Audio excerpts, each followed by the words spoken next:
Assalamualaikum warahmatullahi wabarakatuh. Selamat datang kembali di channel Sahroni, kisah horor dan ironi. Terima kasih sudah meluangkan waktu untuk menonton konten kami hari ini. Sebelum kita masuk ke cerita yang mendebarkan ini, kami ingin menyampaikan bahwa semua kisah yang kami bagikan adalah karya fiksi belaka. Jika terdapat kesamaan nama tokoh, tempat, atau kejadian dengan kehidupan nyata, kami mohon maaf sebesar-besarnya karena hal tersebut tidaklah disengaja. Bersiaplah untuk memasuki dunia yang penuh dengan ketegangan, misteri, dan ironi yang akan membuat kalian merinding. Pastikan kalian sudah menyiapkan mental dan jangan lupa untuk like, subscribe, dan nyalakan notifikasi agar tidak ketinggalan cerita-cerita seru lainnya dari Sahroni.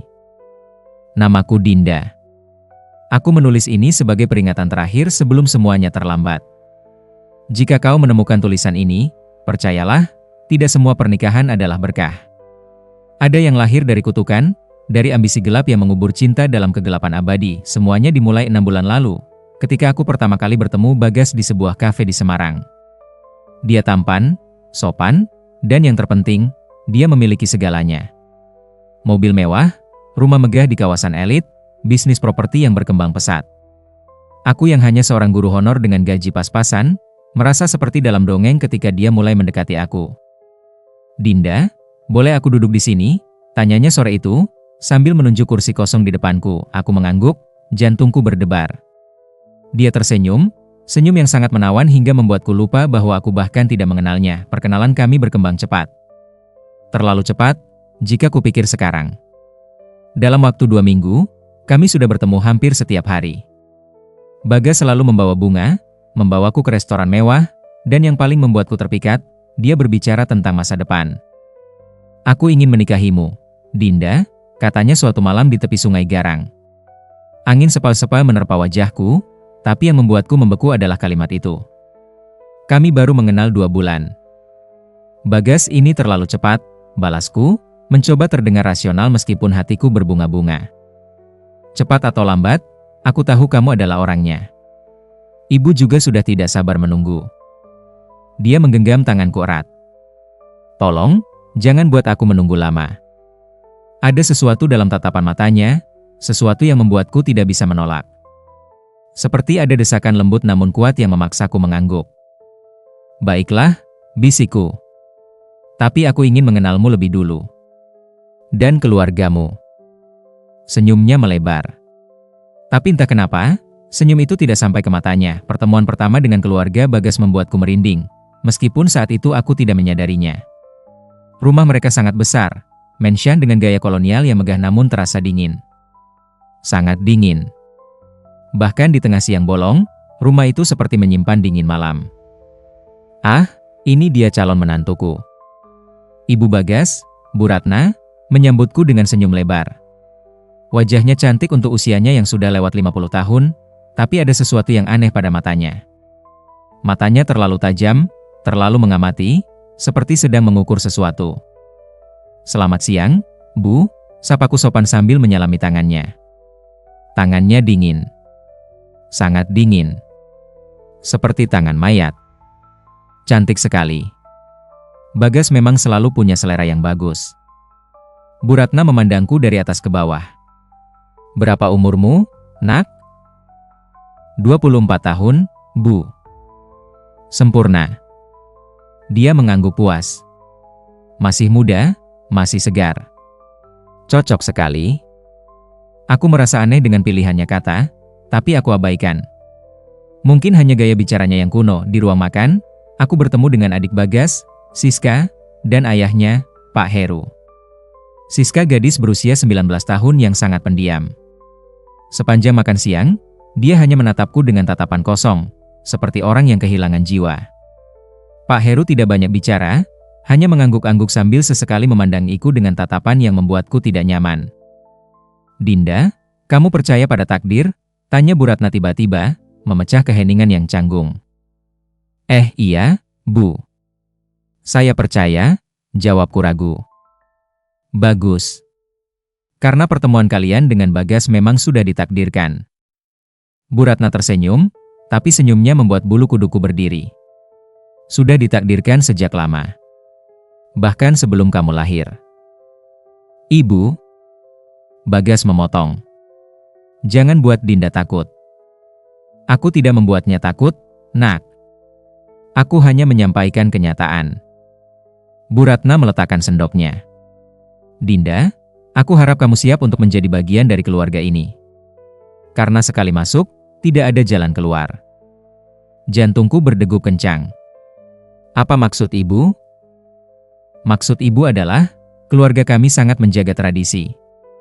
Sekali kamu menjadi istri Bagas, kamu adalah bagian dari kami selamanya. Bu Ratna berdiri. Ayo, Siska. Antarkan Dinda ke taman belakang. Tunjukkan kolam ikannya. Siska mengangguk patuh dan menuntunku keluar.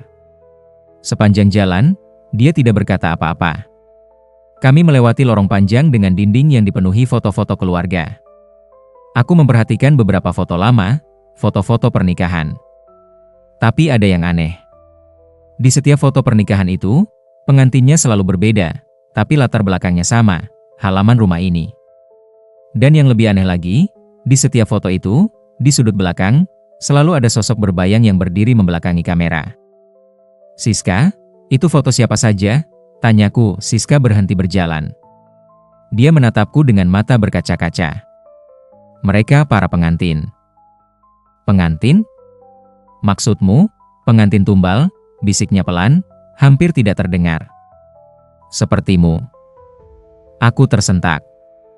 Apa maksudmu? Siska menutup matanya, air mata mengalir di pipinya.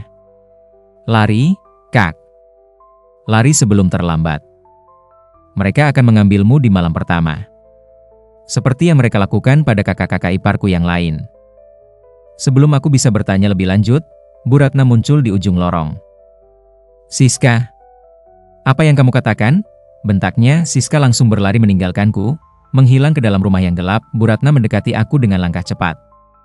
Wajahnya yang tadinya ramah kini berubah dingin. Jangan dengarkan omong kosong anak itu. Dia sering mengigau karena penyakitnya. Penyakit apa, Bu? Bukan urusanmu. Bu Ratna tersenyum, tapi senyumnya mengerikan. Yang penting, kamu tetap fokus pada pernikahanmu dengan Bagas. Kami sudah menyiapkan segalanya. Tanggal 13 Desember. Sudah ditentukan. Tapi, kami belum membicarakan tanggalnya. Sudah ditentukan, ulangnya dengan nada yang tidak bisa dibantah. Oleh yang berkuasa atas rumah ini. Malam itu, aku pulang dengan perasaan campur aduk. Aku mencoba menanyakan pada Bagas tentang ucapan Siska, tapi dia menghindar. Siska memang sering bicara aneh, Dinda. Dia mengalami trauma masa kecil. Jangan dipikirkan, katanya sambil mengemudi. Trauma apa? Bagas terdiam lama. Dia pernah melihat kecelakaan yang mengerikan. Sejak itu, dia sering berhalusinasi. Aku tidak puas dengan jawaban itu, tapi aku membiarkannya. Bagian dari diriku ingin percaya pada Bagas, percaya bahwa semua ini hanya kesalahpahaman. Tapi bagian lain dari diriku, bagian yang lebih primitif, yang lebih mendengarkan insting, berteriak untuk lari. Aku seharusnya mendengarkan insting itu. Persiapan pernikahan berjalan sangat cepat. Terlalu cepat. Dalam waktu sebulan, semuanya sudah disiapkan. Gaun pengantin, gedung, undangan, semuanya sudah selesai tanpa banyak melibatkanku. Setiap kali aku mencoba memberi masukan, Bu Ratna selalu berkata, kami yang lebih tahu, Nak. Ini tradisi keluarga kami. Orang tuaku, bapak dan ibu, sebenarnya merasa aneh dengan cepatnya pernikahan ini.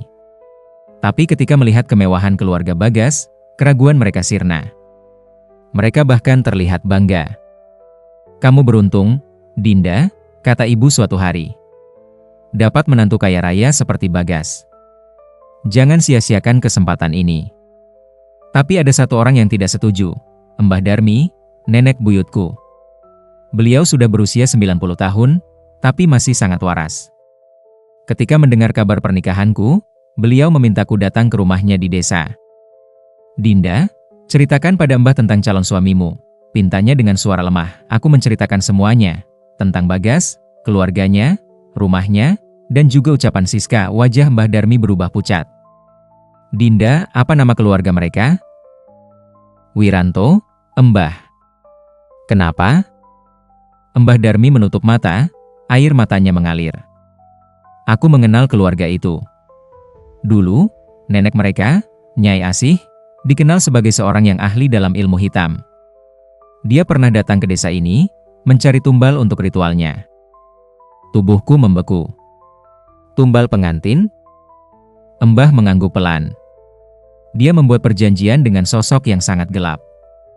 Sosok yang memberikan kekayaan melimpah dengan satu syarat, setiap 7 tahun sekali, keluarga itu harus memberikan tumbal berupa pengantin wanita yang masih perawan, yang menikah pada tanggal 13 Desember, di tengah bulan gelap. Aku merasa darahku membeku. Tanggal 13 Desember itu tanggal pernikahanku, Embah. Batalkan, bentak Mbah Darmi dengan suara yang mengejutkanku. Untuk pertama kalinya, aku melihat ketakutan di mata beliau. Batalkan pernikahan itu, Dinda. Jika tidak, kamu akan menjadi tumbal berikutnya. Jiwa dan ragamu akan diambil oleh sosok itu di malam pertama. Aku menangis. Tapi, Bagas mencintaiku, Embah. Dia tidak mungkin, dia tahu. Mereka semua tahu. Mbah Darmi menggenggam tanganku erat meskipun tangan beliau gemetar. Keluarga itu sudah melakukan ini sejak puluhan tahun. Mereka mencari wanita muda, merayu mereka dengan kekayaan dan cinta palsu, lalu menjadikan mereka tumbal untuk mempertahankan kekayaan mereka. Itu sebabnya mereka selalu kaya, tidak pernah bangkrut. Kalau begitu, kenapa tidak ada yang tahu? Kenapa tidak ada yang melaporkan mereka? Mbah Darmi menggeleng lemah. Karena tidak ada bukti. Para pengantin itu, mereka menghilang. Tubuh mereka tidak pernah ditemukan. Dan keluarga selalu punya alibi sempurna. Mereka bilang pengantinnya kabur, atau bunuh diri karena depresi, atau meninggal karena kecelakaan. Tidak ada yang bisa membuktikan apa-apa. Aku pulang dengan pikiran kacau. Sebagian diriku ingin percaya pada Mbah Darmi, tapi sebagian lagi merasa ini terlalu mustahil. Ini abad 21, masa masih ada hal-hal mistis seperti itu? Tapi keraguan itu mulai sirna ketika aku melakukan riset sendiri. Aku mencari informasi tentang keluarga Wiranto di internet, dan yang kutemukan membuatku tidak bisa tidur. Ada forum-forum lokal yang membahas keluarga ini. Ada yang menyebut mereka sebagai keluarga terkutuk. Ada yang bilang mereka terlibat dalam pesugihan. Yang paling mengerikan adalah postingan dari tahun 2018 dari seseorang bernama Pelari Jiwa yang menulis, "Aku adalah adik dari salah satu pengantin yang menikah dengan keluarga Wiranto. Kakakku, Rini, menikah tanggal 13 Desember 2011. Setelah malam pertama, dia menghilang. Keluarga Wiranto bilang kakakku kabur membawa uang, tapi aku tidak percaya. Kakakku tidak mungkin melakukan itu. Aku yakin mereka membunuh kakakku. Tolong, jika ada yang membaca ini, jangan pernah terima lamaran dari keluarga itu. Mereka adalah pembunuh." Aku mencoba mencari lebih banyak informasi tentang Rini, tapi tidak ada. Tidak ada berita tentang wanita hilang bernama Rini. Tidak ada laporan polisi. Tidak ada apa-apa. Seperti dia benar-benar menguap dari dunia ini, aku juga menemukan postingan serupa dari tahun 2014 dan 2017. Semua menceritakan hal yang sama, pengantin wanita menghilang setelah malam pertama. Dan semua menikah tanggal 13 Desember, pola itu sangat jelas. Setiap 3 tahun, bukan 7 tahun seperti yang Mbah Darmi bilang, ada pengantin yang menghilang, dan 2024 adalah tahun giliranku. 2 minggu sebelum pernikahan, aku memberanikan diri untuk menghadapi Bagas. Kami bertemu di kafe yang sama tempat kami pertama kali bertemu. "Bagas, aku harus bertanya sesuatu," kataku dengan serius. "Dan aku mohon, jawab dengan jujur." Dia meletakkan kopinya, menatapku dengan wajah khawatir. "Ada apa, Dinda? Kamu terlihat pucat. Apa keluargamu terlibat dalam praktik ilmu hitam?" Wajahnya berubah. Hanya sesaat, tapi aku melihatnya, sekilas ekspresi panik sebelum dia menguasai dirinya kembali. "Apa? Dinda, dari mana kamu dapat pikiran itu?" Jawab aku, "Bagas," desaku, suaraku meninggi. Beberapa pengunjung menoleh. "Apa keluargamu menjadikan pengantin sebagai tumbal?" Dia terdiam sangat lama. Lama sekali hingga aku merasa waktu berhenti berputar. Lalu dia menghela napas panjang, wajahnya berubah lelah. "Aku tidak bisa menjawabnya," bisiknya. "Kenapa tidak bisa?" "Karena jika aku menjawab, aku akan mati. Dia menatapku dengan mata berkaca-kaca. Dinda, dengarkan aku. Aku tidak ingin melakukan ini. Tapi aku tidak punya pilihan. Tubuhku menggigil. Jadi benar? Keluargaku terikat perjanjian dengan sesuatu yang sangat gelap. Perjanjian yang dibuat nenek buyutku puluhan tahun lalu. Kami mendapat kekayaan yang melimpah, bisnis yang tidak pernah bangkrut, kesehatan yang sempurna. Tapi dengan syarat. Suaranya bergetar. Setiap 3 tahun, kami harus memberikan tumbal berupa pengantin wanita yang masih suci, yang menikah pada tanggal 13 Desember, di tengah bulan gelap. Jika tidak, semua kekayaan kami akan hilang, dan yang lebih buruk, kami semua akan mati dengan cara yang mengerikan. Aku tidak bisa berkata apa-apa. Mulutku terbuka tapi tidak ada suara keluar. Aku mencintaimu, Dinda. Sungguh. Itu bukan bohong, lanjut Bagas, air matanya menetes. Tapi aku lebih mencintai hidupku. Maafkan aku. Aku berdiri, tubuhku gemetar hebat.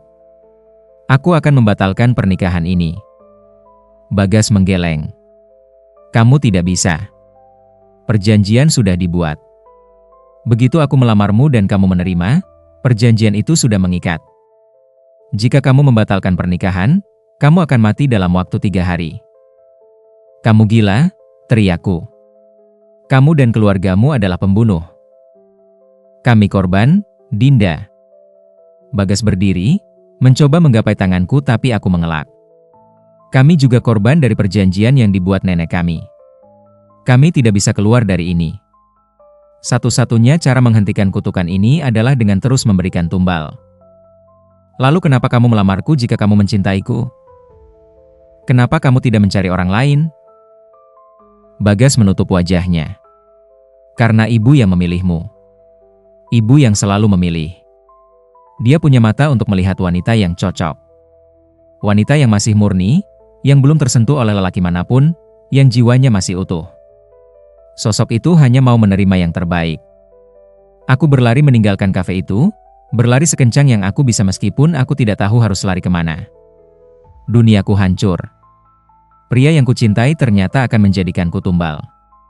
Dan yang lebih mengerikan, aku tidak bisa kabur. 3 hari kemudian, aku mencoba membuktikan ucapan Bagas. Aku tidak datang ke pertemuan dengan keluarganya, aku memblokir semua kontak mereka. Aku bahkan sempat ingin kabur ke luar kota, tapi di malam ketiga, aku merasakan sesuatu yang aneh. Tubuhku mulai demam tinggi. Aku merasa ada sesuatu yang menarik-narik jiwaku, seperti ada benang tak kasat mata yang melilit jantungku dan menarikku ke suatu tempat. Aku bermimpi buruk. Dalam mimpi itu, aku berdiri di sebuah ruangan gelap yang dipenuhi kabut hitam. Di tengah ruangan itu, ada sosok bertubuh besar yang duduk di singgasana. Sosok itu tidak punya wajah, hanya kegelapan pekat yang menyerap semua cahaya. Kau adalah milikku, bisik sosok itu dengan suara yang menggema seperti ribuan suara sekaligus. Sejak kau menerima cincin itu, kau adalah pengantinku. Jiwa dan ragamu adalah makananku. Jika kau tidak datang dengan sukarela, aku akan menjemputmu dengan paksa. Aku terbangun dengan jeritan. Tubuhku basah kuyup oleh keringat, dan yang membuatku panik, ada bekas memar di leherku. Seperti bekas cekikan, ibu menemukanku pingsan di kamar. Mereka membawaku ke rumah sakit, tapi dokter tidak menemukan apa-apa. Semua hasil lab normal. Tapi aku tahu, ini bukan sakit biasa. Di hari keempat, Bu Ratna datang menjengukku ke rumah sakit. Dinda, nak, sapanya dengan wajah penuh simpati palsu. Aku dengar kamu sakit. Apa karena stres pernikahan? Aku tidak akan menikah dengan Bagas, gumamku lemah. Bu Ratna tersenyum. Oh, nak. Kamu tidak punya pilihan. Kamu sudah melihat sendiri akibatnya, kan? Ini baru hari keempat. Bayangkan jika kamu terus menolak. Tubuhmu akan terus melemah hingga jiwamu tercabut dengan paksa. Kematian yang menyakitkan sekali. Kenapa kalian melakukan ini? Air mataku mengalir. Kenapa tidak menghentikan saja kutukannya? Menghentikan? Bu Ratna tertawa, suaranya dingin. Untuk menghentikan, kami harus mengorbankan seluruh keluarga kami. Semua harus mati. Aku, suamiku, Bagas, Siska, Bahkan cucu-cucu kami kelak. Apa kamu pikir kami sebodoh itu? Lebih baik mengorbankan orang lain daripada keluarga kami sendiri.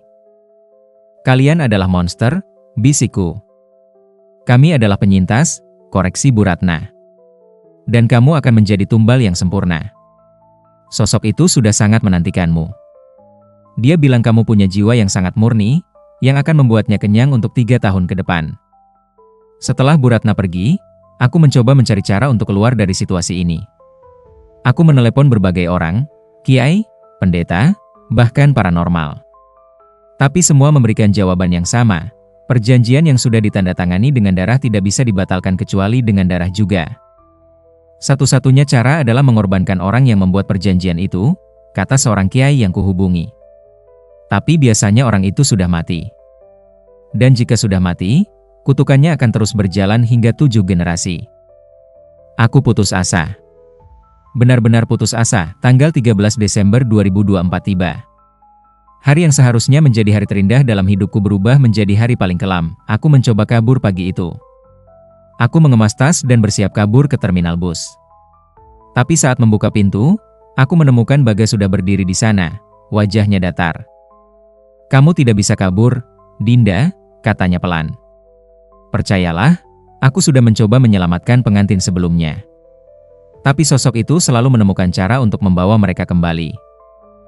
Aku tidak mau mati, Bagas. Isaku. Tolong carikan jalan lain. Untuk pertama kalinya, aku melihat air mata di mata Bagas. Air mata sungguhan.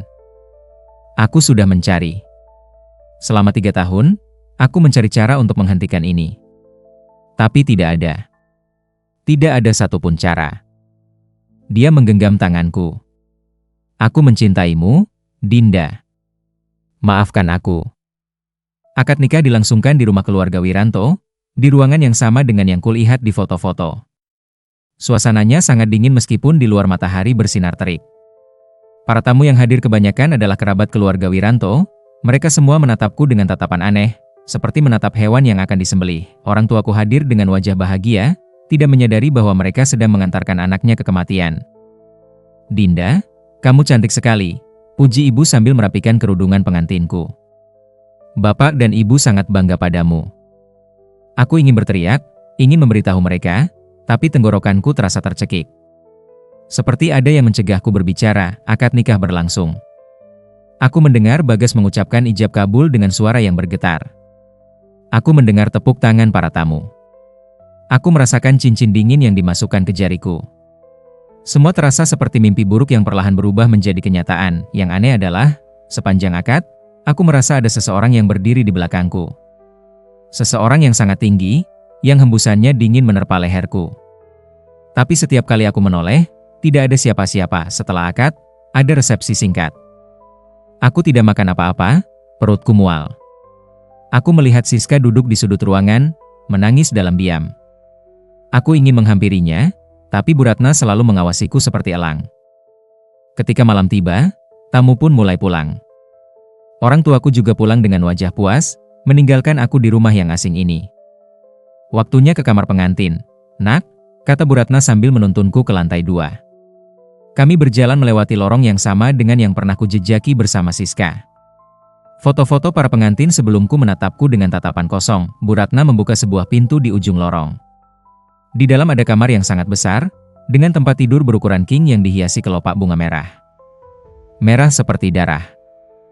Ini kamar kalian. Bagas akan segera menyusul. Bu Ratna menoleh padaku, tatapannya dingin. Aku harap kamu tidak mencoba kabur. Pintu dan jendela sudah dikunci dari luar. Dan percayalah, sosok itu sudah menunggumu. Setelah Bu Ratna pergi, aku duduk di tepi tempat tidur, tubuhku gemetar. Aku mencoba membuka jendela, tapi benar, terkunci rapat. Aku mencoba mendobrak pintu, tapi sia-sia, aku menangis sejadi-jadinya. Ini akhir dari hidupku. Akhir yang sangat tragis. Sekitar pukul 10 malam, pintu terbuka. Bagas masuk dengan wajah pucat. Dia masih mengenakan jas pengantinnya, tapi wajahnya terlihat sangat lelah, seperti orang yang tidak tidur berhari-hari. Dinda, bisiknya. Jangan mendekat, Gumamku sambil mundur ke sudut kamar. Dengarkan aku. Bagas menutup pintu, lalu mengeluarkan sesuatu dari sakunya. Sebuah pisau kecil. Aku punya rencana. Rencana apa? Mau membunuhku lebih cepat?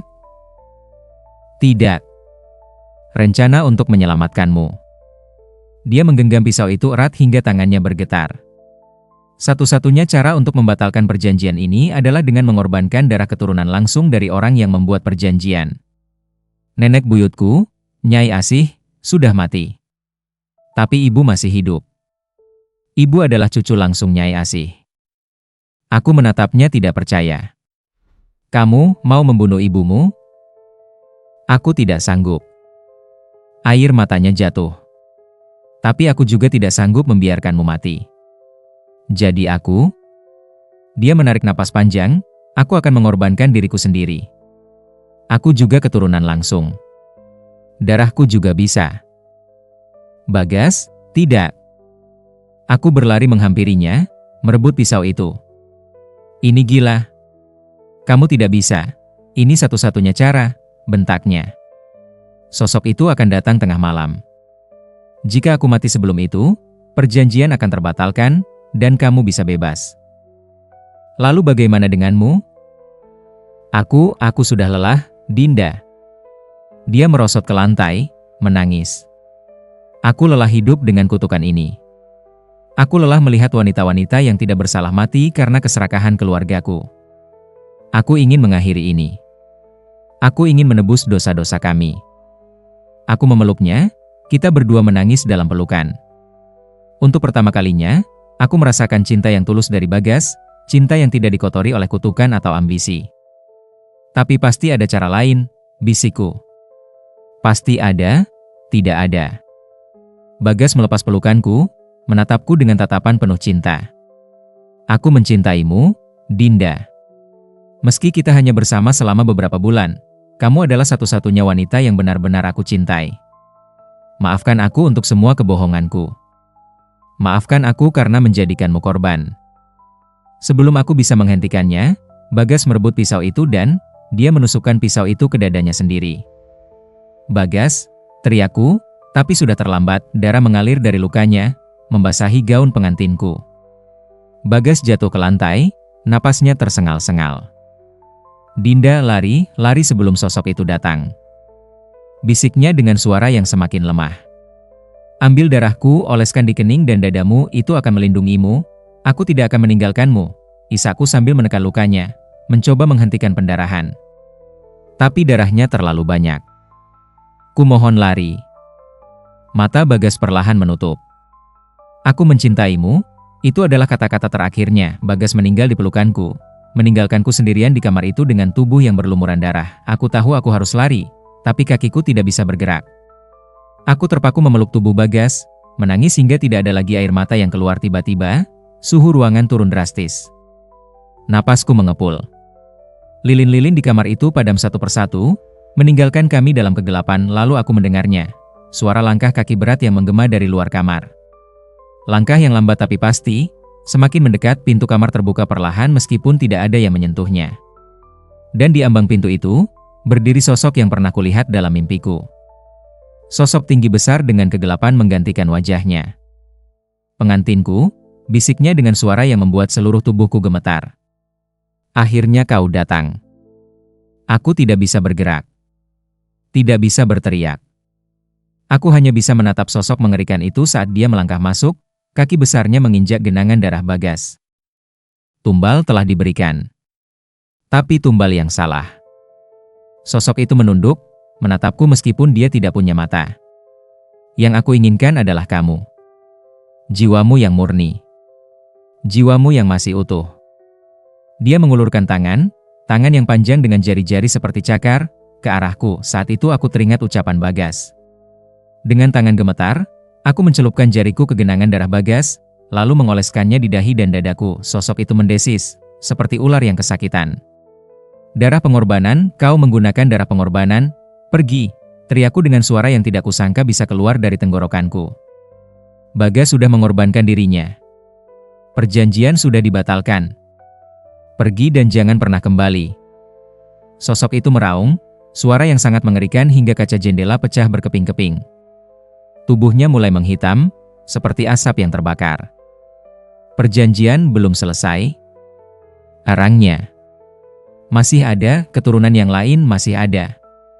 Siska, dengan kilatan cahaya yang menyilaukan, sosok itu menghilang, meninggalkan bau belerang yang menyengat. Aku jatuh tersungkur, tubuhku kehabisan tenaga. Tapi aku tahu, ini belum berakhir. Sosok itu akan kembali. Akan mencari tumbal yang lain. Siska, aku bangun di rumah sakit 2 hari kemudian. Orang tuaku ada di sampingku, wajah mereka penuh kekhawatiran. Dinda, syukurlah kamu sudah sadar. Ibu memelukku erat. Apa yang terjadi? Kenapa Bagas?